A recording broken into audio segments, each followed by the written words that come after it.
êtes bien sur Europe 1. Les enfants d'Europe 1. Bonjour Lord d'Autriche. Bonjour à tous. Le moment de plonger dans les archives européennes. Il y a 80 ans, l'Allemagne nazie capitulait. Cela marquait la fin de la Seconde Guerre mondiale en Europe. Vous avez retrouvé dans les archives européennes des témoignages de ceux qui l'ont vécu. Oui, quelques heures plus tôt, le 7 mai 1945, l'armée allemande capitule à Reims. Des prisonniers allemands marchent dans les rues encadrés par les Alliés. Il y a 10 ans, j'avais rencontré à Reims pour Europe 1 un homme, Jacques Pernet, qui avait 13 ans en 1945 et qui habitait toujours à Reims. Dans l'après-midi, on a appris que d'un seul coup, la guerre était finie. Ça amenait une joie qui était totalement différente de la joie de la libération. La victoire, c'était autre chose. Il n'y aurait plus de guerre, les prisonniers allaient revenir, les déportés, on ne les connaissait pas. On ne connaissait pas la solution finale, on ne connaissait pas ça.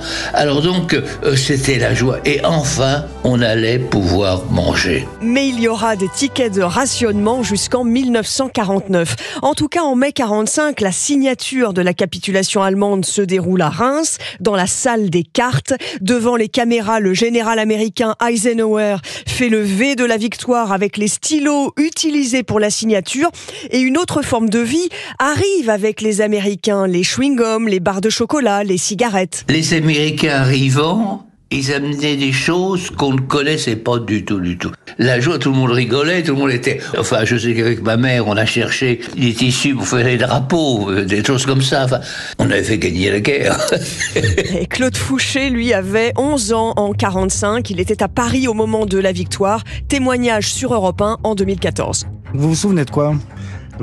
Surtout d'un avion américain qui est passé au-dessus du faubourg Saint-Antoine en lâchant des fusées de signalisation.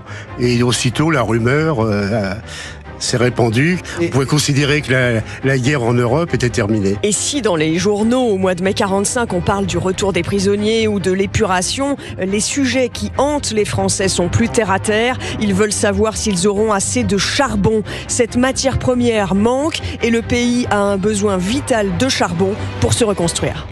Merci Lord d'Autriche. Tous vos épisodes des enfants d'Europe 1 sont à retrouver sur notre application et notre site europe1.fr.